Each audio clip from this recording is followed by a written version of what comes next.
3 mesures qui tiennent à cœur à un économiste, 3 initiatives qui pourraient être prises dès 2013. Xerfi Canal reçoit aujourd'hui Michel Henochberg. Michel Henochberg, bonjour. Bonjour. Michel Henochberg, vous êtes professeur à Paris 10 Nanterre. Quels sont vos 3 vœux pour cette année 2013 ? Je les mettrai sous les auspices de la libération en général. Et en tant qu'économiste, la première chose que je voudrais libérer, c'est la monnaie. Car j'estime que la monnaie est en prison depuis une vingtaine d'années et que du fait d'une idéologie économique, d'une façon de voir le fonctionnement économique qui contraint systématiquement la monnaie. Et à partir de cette réflexion, j'ai 3 vœux à placer et qui donneront 3 mesures. Donc libérer la monnaie et les 3 vœux. Les 3 vœux, c'est la libération de la monnaie, la libération du tissu bancaire et la réhabilitation de la dette.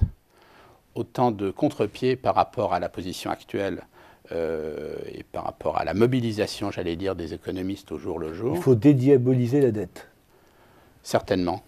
Certainement, parce que la dette, c'est ce qui fonde, ce qui structure à la fois et les rapports sociaux et les rapports économiques, j'allais dire depuis toujours. Et aujourd'hui, elle a pris un côté effectivement totalement diabolique, néfaste, alors que fondamentalement, elle est bienfaitrice et motrice.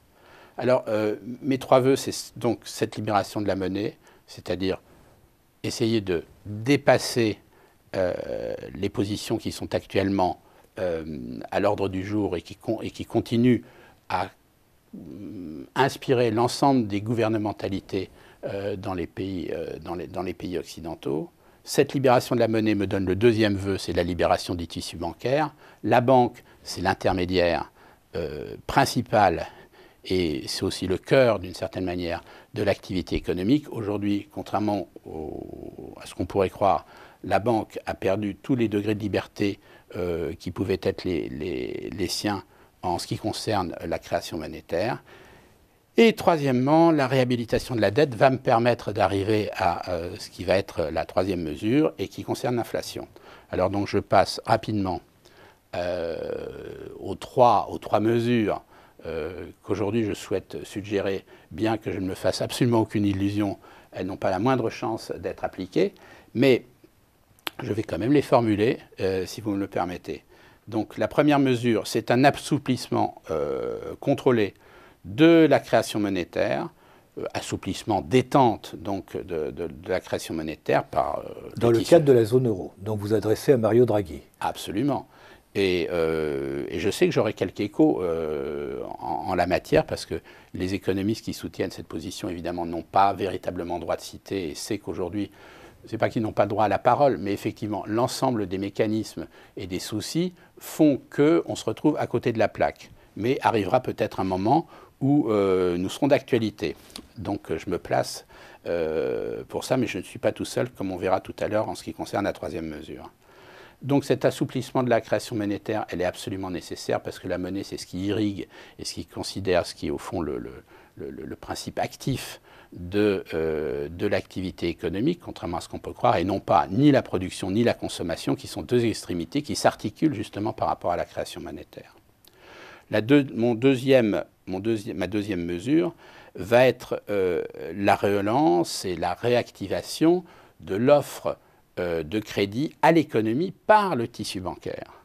Or aujourd'hui, on crée énormément de liquidités pour des raisons techniques d'assèchement, de crédit crunch, de tout un certain nombre de dispositions qui fait que les liquidités sont créées, mais les liquidités n'arrivent pas en économie par un processus assez curieux que je n'ai pas le temps de développer, mais qui font que ces liquidités restent au sein du tissu bancaire entre les organes centraux et les banques principales, qui replacent les facilités qu'on leur offre et ça leur permet d'améliorer leur position, ça permet d'améliorer les ratios entre l'endettement, entre disons, l'encours, etc., tout un certain nombre de choses techniques, BAL 3, etc., qui fait que les banques se reconstituent en fait un profil crédible, ce qui effectivement est nécessaire dans un certain rapport au marché, dans un certain rapport aux agences de notation. Ce que vous voulez dire, c'est que la banque doit retrouver son rôle d'intermédiation et alimenter les circuits économiques.